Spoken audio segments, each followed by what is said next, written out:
ये कहानी तब की है जब धरती पर धर्म और सत्य की सबसे बड़ी परीक्षा ली जा रही थी।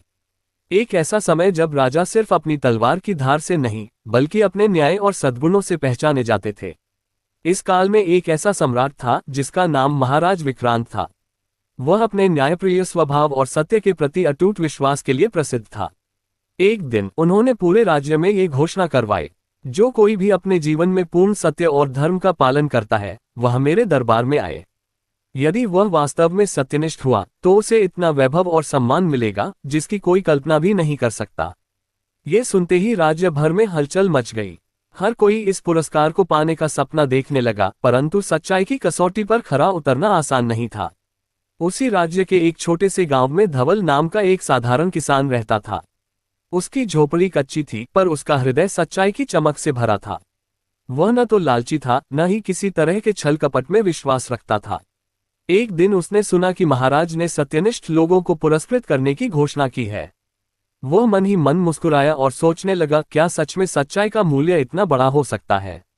धवल ने निश्चय किया कि वह भी राजदरबार जाकर अपनी सच्चाई की परीक्षा देगा। जब वह महल पहुंचा तो उसे देखकर कई दरबारी हंसने लगे। एक साधारण किसान यहाँ क्या करने आया है?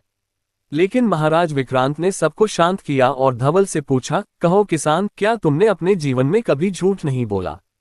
धवल ने सिर झुकाकर उत्तर दिया, महाराज, सत्य बोलना और सत्य जीना दो अलग बातें हैं। मैंने अपने जीवन में हमेशा सत्य को अपनाया है, चाहे वह आसान हो या कठिन। इसके बाद उसने अपने जीवन की कुछ घटनाएं सुनाई।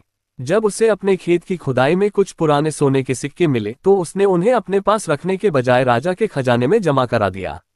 एक बार पड़ोसी की गाय उसकी झोपड़ी के पास आकर बंध गई। कई दिनों तक किसी ने उसे लेने नहीं आया, परंतु जब उसका असली मालिक लौटा तो उसने बिना किसी संकोच के गाय लौटा दी। गांव के मंदिर के लिए जो चढ़ावा इकट्ठा किया गया था, उसमें से कुछ सोने के गहने गलती से उसकी फसल के साथ आ गए थे, लेकिन उसने वे गहने तुरंत पुजारी को लौटा दिए। राजा विक्रांत और उनके मंत्रियों ने ये सब सुना और आश्चर्य से एक दूसरे को देखने लगे। इतने कठिन समय में, जब हर कोई धन और वैभव के पीछे भाग रहा था, ये साधारण किसान बिना किसी स्वार्थ के सत्य की राह पर चल रहा था। महाराज विक्रांत अपने सिंहासन से उठे और धवल के पास आकर बोले, तुम्हारी सच्चाई केवल तुम्हारे शब्दों में नहीं, तुम्हारे कर्मों में भी दिखती है। आज से तुम इस राज्य के सबसे सम्मानित नागरिक हो। उन्होंने धवल को सोने की मुद्राएं, एक उपजाऊ भूमि और महल में विशेष स्थान देने की घोषणा की। ये खबर पूरे राज्य में आग की तरह फैल गई। लोग धवल के बारे में सुनकर प्रेरित होने लगे, और इस तरह एक साधारण किसान ने साबित कर दिया कि सच्चाई की राह कठिन हो सकती है, लेकिन उसका फल सदैव मधुर होता है। नैतिक